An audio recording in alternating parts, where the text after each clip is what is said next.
Metre भुजा का एक घन, 10 सेंटीमीटर भुजा का एक घन जिसे 10 सेंटीमीटर भुजा का एक घन जिसे 2 सेंटीमीटर भुजा के 2 सेंटीमीटर भुजा के छोटे छोटे 2 सेंटीमीटर भुजा के छोटे छोटे घनों में 2 सेंटीमीटर भुजा के छोटे छोटे घनों में काटा जाता है। ये ध्यान रखना, मेरी बात को समझना। काटा जाता है तो बताइए अब देखो मेरी बात को सुनो। मेरे हिसाब से प्रेजेंट टाइम के अंदर जो परीक्षा के पैटर्न चल रहा है, उस परीक्षा के पैटर्न से अगर आलोक राज जी की नजर ना लगे तो सबसे इंपॉर्टेंट क्वेश्चन यही है। घन और घनाभ का सबसे महत्वपूर्ण क्वेश्चन यही है। तो आप ये देखना इस क्वेश्चन में क्या करने वाले हैं हम लोग, ठीक है ना? हाँ बिल्कुल। और ये ध्यान रखो क्या होगा, मेरी बात को समझिएगा। हमने अब देखो इसमें क्या क्या क्वेश्चन पूछेंगे। मेरा पहला क्वेश्चन इसमें बनेगा कुल घनों की, कुल छोटे छोटे घनों की। ध्यान से समझना बच्चों, मैं क्या बोल रहा हूं यहाँ। कुल छोटे छोटे घनों की संख्या क्या होगी? कुल छोटे छोटे घनों की संख्या क्या होगी? तो घनों की संख्या क्या होगी? पहला तो ये हो गया। इसमें हम अलग अलग क्वेश्चन पूछेंगे भाई, टेंशन नहीं लेना है। दूसरा मेरा इसके अंदर क्वेश्चन है एक छोटे घन का, याद रखना बच्चों, एक छोटे घन का पृष्ठीय क्षेत्रफल क्या होगा? छोटे घन का पृष्ठीय क्षेत्रफल क्या होगा? ये देखो बच्चों। और अगला क्वेश्चन, मूल घन का पृष्ठीय क्षेत्रफल, मूल घन का पृष्ठीय क्षेत्रफल एवं सभी छोटे छोटे घनों के सरफेस एरिया में क्या अनुपात होगा? सरफेस एरिया में क्या अनुपात होगा? बस इतना सा आपको ध्यान रखना है। ये देखो मैंने इसके अंदर 3 क्वेश्चन पूछ लिए, तीनों ही क्वेश्चन बड़े इंपॉर्टेंट है। प्रेजेंट टाइम के अंदर यही होता है, ठीक है? चलो बच्चों बहुत बढ़िया है, कोशिश करते रहो, है ना? बहुत शानदार तरीके से। रात को कैलेंडर की क्लास चल रही होती है हमारी, तो कैलेंडर वाली क्लास को भी आप लोगों को अटेंड करना है। वो जो कैलेंडर की क्लास हमारी चल रही होती है ना, वो रात को 10 बजे चल रही होती है। और हरियाणा से देख रहे हैं, क्या बात है भाई साहब।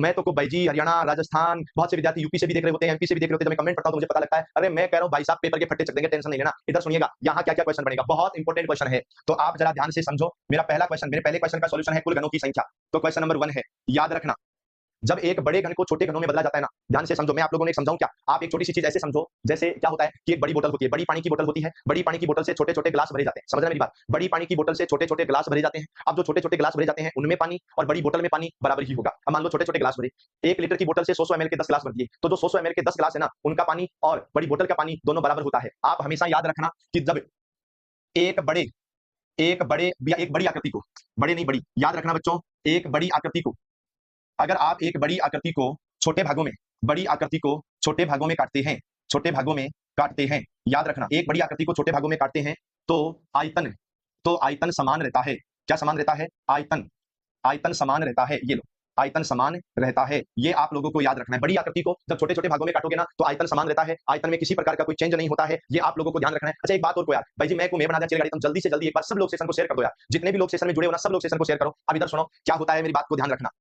बड़े घन की भुजा 10 की पावर 3, देखो बड़े घन का आयतन, आप एक बड़े भाग को छोटे छोटे भागों में काटेंगे तो याद रखना ये हमेशा आयतन का मामला होता है। अगर कलर करने की बात हो तो सरफेस एरिया का मामला होता है, लेकिन अगर इसको काटने का मामला हो ना, काटने की बातें हो, एक डायग्राम को 2 भागों में काटा, 4 भागों में काटा, 3 भागों में काटा, तो जो काटने की बात होती है ना, वो आयतन का मामला होता है। ये ध्यान रखना। तो बड़े भाग का आयतन बटा छोटे भाग का आयतन, 2 सेंटीमीटर भुजा। तो देखो जो बड़ा घन है उस बड़े घन की भुजा 10 है, छोटे घन की भुजा 2 है, और आप इसका क्यूब कर दो बेटा। 10 में 2 का भाग दिया 5 होगा, और 5 का क्यूब करेंगे तो छोटे छोटे 125 घन बनेंगे। ये लो, आपको बस इतना ही करना है। आप फिर से समझना, बड़ी भुजा में छोटी भुजा का भाग देना, मेरी बात को समझ रहे हो? बड़ी भुजा में छोटी भुजा का भाग देना, जो आए उसका क्यूब कर देना। बड़ी भुजा में छोटी भुजा का भाग जो आए उसका क्यूब करना है। अपना आंसर हो गया। छोटे छोटे घनों की संख्या कितनी बनेगी? तो बेटा छोटे छोटे घनों की संख्या 125 बनेगी। ये आप लोगों को ध्यान रखना है, बड़ा प्यारा हमारा क्वेश्चन है, ये ध्यान रखना। क्लियर है बच्चों? याद रखेंगे। जैसे मैं आपको कई बार कहूं कि मान लो 1 लीटर की बोतल है आपके पास 1 लीटर की बोतल है और 100 ml के कितने गिलास भरोगे भाई? तो आप क्या कहोगे? क्या 1 लीटर की बोतल है, 100 ml के गिलास भरने हैं, तो क्या मैं 1 लीटर का मतलब 1000 ml होता है, 1000 ml में 100 ml का भाग दे दूं तो क्या मामला सेट हो जाएगा? बिल्कुल सेट हो जाएगा, 10 गिलास भर जाएंगे। तो वही चीज आपको मैं यहाँ समझा रहा हूँ कि कोई दिक्कत वाली बात नहीं है। आपको क्या करना है, बड़े वाले छोटे वाले का भाग देना है, जो आ जाए तो उसका क्यूब कर देना है। अब बताओ मुझे ये समझ में आ गया क्या?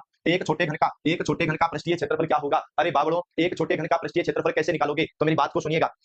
एक छोटे घन का पृष्ठीय क्षेत्रफल, तो बेटा याद रखो छोटे घन की भुजा कितनी है? तो हमने कहा सर छोटे घन की भुजा तो 2 सेंटीमीटर है, हम तो 2 सेंटीमीटर भुजा के छोटे छोटे घन बना रहे हैं। तो देखो ये होता है छोटे घन की भुजा 2 हो गई, और जो सरफेस एरिया का फॉर्मूला होता है ना, वो होता है बच्चों 6 गुना भुजा स्क्वायर। सरफेस एरिया का जो फॉर्मूला होता है ना, वो क्या होता है? 6 गुना भुजा स्क्वायर होता है। तो 6 अपनी जगह रहेगा, भुजा का मान 2 है, 2 का स्क्वायर कर देंगे 4 कर देंगे, 6 गुना 4 का मान 24 हो जाएगा। ये 24 हो गया, और यहाँ पर हम लोग सेंटीमीटर स्क्वायर कर देंगे। बस इतना काम करना है। मूल घन का पृष्ठीय क्षेत्रफल और सभी छोटे छोटे घनों के सरफेस एरिया में क्या अनुपात होगा? तो मुझे एक बात बताओ बच्चों, मूल घन, इन्होंने क्या बोला? इन्होंने बोला मूल घन का सरफेस एरिया। तो चलो हम पहले मूल घन का सरफेस एरिया निकालते हैं। मूल घन 10 सेंटीमीटर भुजा का है, 6 गुणा भुजा स्क्वायर यानी 10 का स्क्वायर। मूल घन का पृष्ठीय क्षेत्रफल यानी 6 गुणा भुजा स्क्वायर हो गया। और यहाँ पर एक बात और हो गई, सभी छोटे-छोटे घनों का सरफेस एरिया। तो पहले मुझे बताओ छोटे-छोटे घन कितने हैं? तो मैं आपको कहूंगा छोटे-छोटे घन 125 हैं और एक घन का सरफेस एरिया, एक घन का सरफेस एरिया होता है 6 गुणा भुजा स्क्वायर। एक घन का सरफेस एरिया होता है 6 गुणा भुजा स्क्वायर। मेरी बात को समझना, इन्होंने कहा मूल घन का सरफेस एरिया तो हमने लिख दिया, सभी छोटे-छोटे घनों का सरफेस एरिया, तो छोटे घन का सरफेस एरिया तो ये आ गया। मेरी बात को समझना, छोटे घन का सरफेस एरिया तो ये आ गया, पर सभी छोटे घनों का सरफेस एरिया इसलिए 125 से गुणा करना होता है। ये आप लोगों को याद रखना है। चलो बच्चों ठीक है, एक काम करते हैं, 6 से 6 काट देते हैं,